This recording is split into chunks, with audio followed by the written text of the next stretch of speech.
ده غلط. لو فضلت طول حياتك كده بتتخلى عن المسؤوليه هتعيش وهتموت كده. عايز اقول لك انك اقسم بالله العلي العظيم الفتره دي لو عملت اللي عليك هتقدر تخلص منهج الثانويه العامه كله وتقدر تخش الامتحان وانت مطمن. السلام عليكم ورحمة الله وبركاته. دفعة 2025 ازيكم عاملين ايه؟ انا اسلام من دفعة 2023 علم علوم.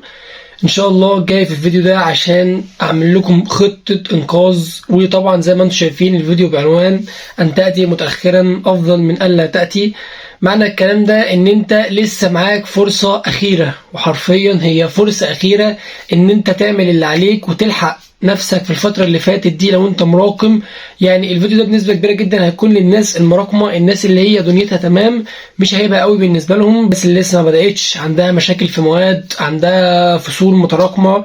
كل ده ان شاء الله هنتكلم فيه. تركز جدا في الفيديو ده وتسمع كل كلمه وتنفذها بالحرف. تلاقيني سايب لك تحت في الوصف جروب التليجرام، خش كلمني، احكي معايا، عرفني مشكلتك ايه، نقدر نحل المشاكل كلها مع بعضينا. لك كلهم في الدفعه بيعملوا كده، والحمد لله رب العالمين قدرنا ننقذ عدد كبير جدا من دفعه 2025 ونخليهم في مستوى كويس بفضل ربنا سبحانه وتعالى وبفضل مجهودهم هم. ازاي؟ بقول لك لسه معاك فرصه اخيره، ولسه بقول لك ان تاتي متاخرا افضل من الا تاتي. معنى كلامي ان انت تقدر انت تعمل الفترة دي حاجة، بس لو انت عايز وانت حابب.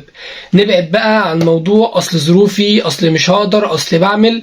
انا عايزك تبعد عن الكلام ده كله. احنا معانا اجازة نص السنة، ومعانا من 1/1 ل 15/1 لازم نعمل فيهم اللي علينا وازيد من اللي علينا ب5 6 اضعاف. دايما كده انت هتلاقيني تحت في الوصف وفي جروب التليجرام سايب لك جداول للم التراكمات اللي عليك. خش اتفرج على الجداول دي وشوف الجدول المناسب ليك ايه وابتدي طبقه. انا ان انت لغايه دلوقتي لسه ما بداتش، انت لسه ما لقيتش مدرسين، لسه ما حجزتش مع مدرسين، دي طبعا مشكله كبيره جدا، وانت تلحقها في اسرع وقت ممكن. خلاص يعتبر بقينا في شهر 1. اما الحاجه الثانيه، انت عليك الحصص متراكمه، هي موجوده معاك، سواء الكارت بتاعها موجود معاك او الحصص عامه موجوده معاك، انت لسه ما ذاكرتهاش. الفكره بقى ان انت لازم تقعد مع نفسك وتقول لنفسك انا ليه ما ذاكرتش؟ طب انا كان عندي ظرف فلاني، انا عندي ظرف علاني، انا كنت تعبان، ما كانش عندي ماديه ان انا ابدا دروس.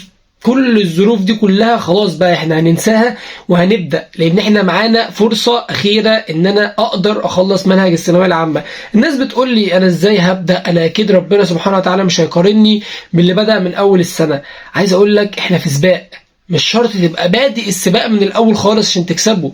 في ناس بتبقى بادئه السباق وبتيجي في الاخر تلاقيها وقعت. الفكره كلها انت هتقدر في الاخر تعمل حاجه، ولا هتبقى زيك زي اللي بيبقوا في الاواخر خالص ما بيعملوش اي حاجه. لازم الفتره دي تلحق نفسك وتعمل اللي عليك، تبعد بقى عن اي حاجه بتشغلك، تبعد بقى عن اي دلع كنت بتدلعه. الفتره الجايه فتره ضرب النار حرفيا. اللي هيشتغل وهيعمل اللي عليه هيجيب مجموع وهينجح بفضل ربنا سبحانه وتعالى، واللي مش هيعمل اللي عليه هيقعد يتفرج على الناس وهي بتنجح وهيأجل السنة وهيوقع نفسه في مشاكل كتيرة جدا. والناس اللي أجلت السنة دي أحب أقول لك أنت اخترت أسوأ اختيار في حياتك وهتندم عليه.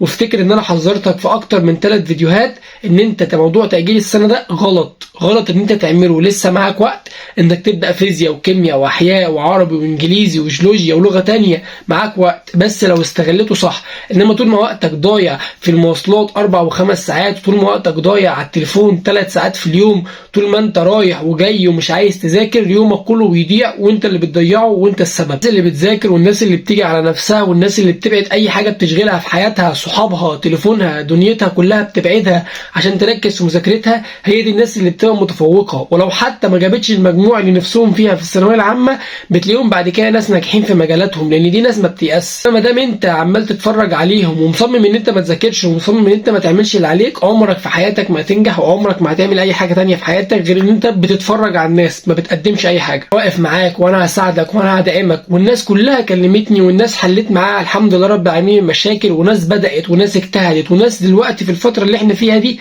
كانوا مراكمين وبداوا ان هم يلموا نفسهم ويبقوا ماشيين مع مدرسين ومع الطلبه ومستوياتهم عليا. انت ليه واقف في مكانك؟ ليه مصمم ان انت تفضل مش خلاص انا مش عايز اذاكر، انا ضاع حلمي، انا ضاع مستقبلي؟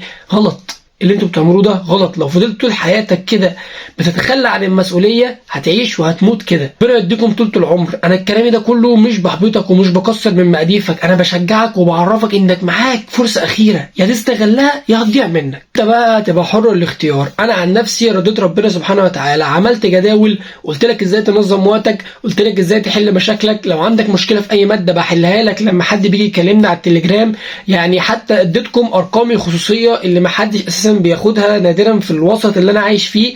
اديتكم ارقامي الشخصيه عشان لو حد فيكم ما بردش عليه على التليجرام يكلمني على الواتس وبرد عليه. يعني انا الحمد لله عملت اللي عليا وزياده معاكم. بقى اللي مقصر في حق نفسك وانت اللي مش عايز تبدا، وانا بمدلك ايدي لاخر مره حرفيا وبقول لك قوم وشد حيلك وانا هقف جنبك بفضل ربنا وبعون ربنا، وهنعمل اللي علينا وهخليك تلحق مجموع في الثانويه العامه وهخليك تمشي مع مدرسين. علم انت لو ما عملتش كده لوحدك مش هتلاقي حد يعمل كده معاك، انت اللي لازم تقوم بنفسك. اللي ناقصكم ان انت ازاي تنظم وقتك، ازاي تبدا الدروس، تبدا منين بالظبط. كل ده انا شارحه في الوصف وقايله في 15 فيديو فات وهقوله المره دي وهاكد عليك. هعمل لك جداول ازاي تمشي عليها طول الاسبوع. لو عندك ماده او مادتين ما ذاكرتهمش خالص بعمل لك جدول مكثف وبخليك تذاكرهم. يعني الحمد لله بعمل اللي عليا وزياده. اخر حاجه ليك هقولها لك، فوق لنفسك، فوق لمستقبلك. لو انت ما فوقتش لمستقبلك ولحلمك اقسم بالله العلي العظيم ما حد هيفوقك ولا حد هيكلمك، كله بيجري ومركز في نفسه. ابعد عن صحابك، وانتي ابعدي عن صحابك اللي بيقولوا لك كلام سلبي وبيخليك مش عايز تذاكر.